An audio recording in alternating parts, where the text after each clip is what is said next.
अस्सलाम वालेकुम viewers, Crosstech international immigration law firm के प्लेटफॉर्म से आज हम जो सिटीजनशिप के हवाले से आपको बताएंगे, उसमें हंगरी की कंट्री हमने ली है जिसमें आप बाई इन्वेस्टमेंट सिटीजनशिप कैसे हासिल कर सकते हैं और क्या अपने बच्चों के अलावा अपने बहन भाइयों या पेरेंट्स को आप वहाँ पर शिफ्ट कर सकते हैं, क्या टाइम दरकार है, उसके पासपोर्ट पर कितने जो कंट्रीज़ हैं फ्री, ये सारी चीज़ें हम बताएंगे।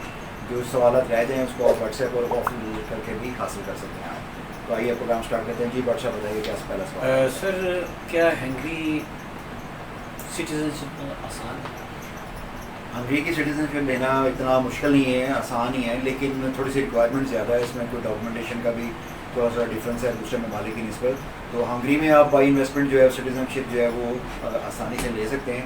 उसमें जो सबसे बेस्ट तरीका है वो है गवर्नमेंट के जो है बॉन्ड है वो परचेज़ करना, जो कि 3 लाख से 3,50,000 यूरो का है। वो बॉन्ड अगर आप परचेज़ कर लेते हैं यानी गवर्नमेंट को इन्वेस्टमेंट दे देते हैं, उसके ऊपर फर्स्ट जो है गवर्नमेंट आपको 5 ईयर्स की रेजिडेंसी देती है। फिर वो लीडिंग टू रेजिडेंसी जो है लीडिंग टू सिटीजनशिप की तरफ लेके जाती है, उसका एक क्राइटेरिया है।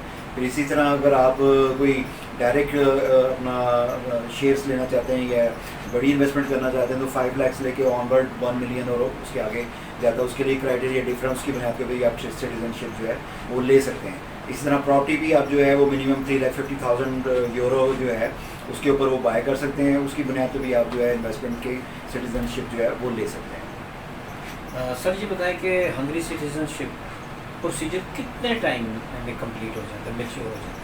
हंगरी का जो सिटीजनशिप लेने का जो प्रोसीजर है वो थोड़ा सा वेरी करता है कैटेगरी टू कैटेगरी, यानी कि आपकी ह्यूज इन्वेस्टमेंट है तो टाइम की ड्यूरेशन थोड़ा सा डिफरेंट है, और आपकी अगर इन्वेस्टमेंट कम है तो टाइम की ड्यूरेशन थोड़ी सी ज़्यादा है। लेकिन नॉर्मली जो है बड़ी इन्वेस्टमेंट जो है वो 6 मंथ से लेकर छोटी इन्वेस्टमेंट जो है तकरीबन 24 मंथ के अंदर अंदर ये कंप्लीट हो जाता है। इससे कम टाइम के अंदर भी कुछ कैटेगरीज हैं उसकी भी रिक्वायरमेंट जो है वो थोड़ा सा डिफर है, तो उसके ऊपर भी आप जो है जल्दी शिफ्ट कर सकते हैं। तो बाज़ का ऐसा भी होता है कि बड़े बिजनेसमैन जो है वो टाइम जो है वो इतना नहीं चाहते, तो उसमें ये है कि हंगरी ये भी ऑफ़र करता है कि आप पहले आपको वीज़ा ऑफ़र कर देता है, उसके बाद भी आप जो है अपनी बाई इन्वेस्टमेंट के थ्रू जो सिटीजनशिप ले सकते हैं। सर ये एक बड़ा अच्छा क्वेश्चन आया, बड़ा इंटरेस्टिंग है कि क्या कोई क्लाइंट यानी सिटीजनशिप परचेज भी कर सकते हैं? सही बात है। इन्वेस्टमेंट परचेज ही है, इन्वेस्टमेंट का मतलब ही परचेज है कि आप एक इन्वेस्टमेंट करते हैं जो उनकी रिक्वायरमेंट के मुताबिक है, तो आपसे सिटीजन बाय कर रहे हैं ना, परचेज कर रहे हैं, तो कर सकते हैं। अच्छा सर ये बताएं कि हंगरी में मुस्तकिल रहायश कैसे हासिल कर सकते हैं, यानी जिसको आमतौर पर हम मुस्तकिल रहायश देखें आप परमानेंट रेजिडेंस का तो हमारा टॉपिक नहीं है। देखें जब आप सिटीजनशिप ले लेते हैं तो आप वहाँ के सिटीजन बन गए ना, वहाँ के शहरी बन गए, तो उसमें मुस्तकिल रहायश या परमानेंट रेजिडेंस का तो तल्लक ही नहीं है ना, वो तो एक अलग टॉपिक है। अभी तो इन्वेस्टमेंट के थ्रू सिटीजनशिप जब आप लेते हैं तो आपके पास तमाम वो राइट्स मिल जाते हैं, कुछ राइट्स छोड़ के जो कि वहाँ के शहरियों को हासिल होते हैं, तो इसलिए आप वहाँ पर रह सकते हैं आप जा सकते हैं। सर ये बताएं कि क्या हंगरी रहायश के लिए अच्छी जगह है? हंगरी जो है वो तकरीबन सेंटर ऑफ यूरोप भी कहलाता है, तो यूरोप के अंदर है, उसकी एक वैल्यू है, उसके पासपोर्ट की वैल्यू है, वहाँ पर स्टैंडर्ड ऑफ लाइफ आपको मिलता है, वहाँ पर आपके बच्चों की हेल्थ की एजुकेशन, बच्चों की हेल्थ की तमाम फैसिलिटीज फ्री हैं, और बहुत ज़्यादा आपको जो फैसिलिटीज़ गवर्नमेंट प्रोवाइड करती है, पीस ऑफ माइंड आपको मिलता है, बड़ी हाई फाई कंट्री है। उसके बाद उसकी बर्थ है पूरी दुनिया के अंदर, उसके पासपोर्ट की बर्थ है मोर देन 184 कंट्रीज़ हैं जहाँ पर आप हंगरी के पासपोर्ट के ऊपर फ्री ट्रैवल करते हैं या वीज़ा ऑन अराइवल आपको सर्विस।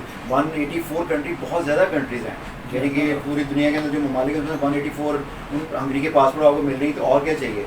और इन्वेस्टमेंट भी इतनी ज़्यादा नहीं है। अब देखें ना कि कुछ ममालिक ऐसे हैं जो इन्वेस्टमेंट पर तो ऑफ़र करते हैं, लेकिन इतना क्रिटिकल उनका प्रोसीजर है कि आप कन्फ्यूज़ हो जाते हैं। फिर बाद ममालिक बहुत ज़्यादा इन्वेस्टमेंट मांगते हैं, 1 मिलियन से नीचे तो मांगते ही नहीं है। तो हंगरी इस वजह से आपको प्रायरेबल है कि इन्वेस्टमेंट भी आपको कम करनी पड़ रही है, रिक्वायरमेंट थोड़ी डिफिकल्ट है, लेकिन प्रोफेशनल जो लोग हैं, जो एक्सपर्टीज़ हैं, जैसे क्रॉसटेक है, क्रॉसटेक लॉ फर्म जो है आपके लिए तमाम चीज़ें जो आप बड़े आसानी से आपको जो है वो करके देती है, आपके तमाम मामला को जो है कानून के मुताबिक जो है बड़े आसानी से तय करती है, तो आपके लिए इतने मसाइल नहीं होते, तो आप आसानी से जो है इन्वेस्टमेंट जो के थ्रू जो सिटीजनशिप बाय कर लेते हैं। हंगरी में एक मामला है कि आप अपने बहन भाइयों को और माँ बाप को जो है अपने एप्लीकेशन के ऊपर जो है वो मूव नहीं कर सकते, उनके लिए अलहदा इन्वेस्टमेंट करनी पड़ेगी या उनका अलहदा कैटेगरी में आप वीज़ा अप्लाई कर सकते हैं।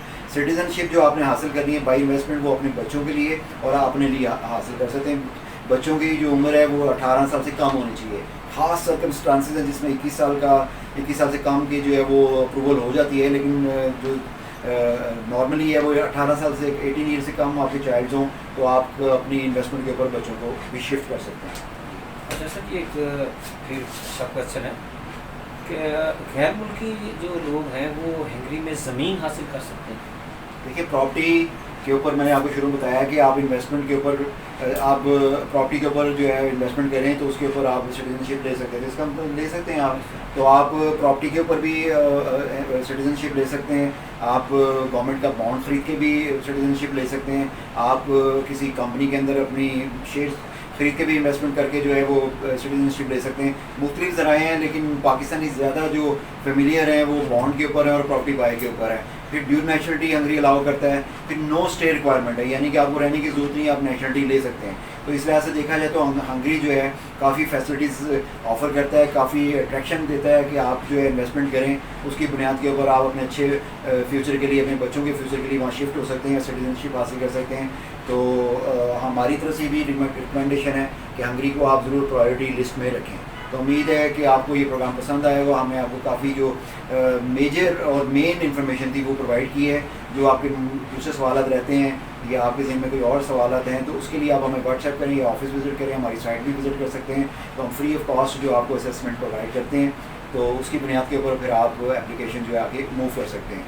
तो प्रोग्राम देखने का बहुत शुक्रिया। अगले प्रोग्राम में नई इन्फॉर्मेशन के साथ हाजिर होंगे और अगले प्रोग्राम में हम ये भी बताएंगे कि सबसे लोएस्ट इन्वेस्टमेंट के ऊपर आप कहाँ शिफ्ट हो सकते हैं।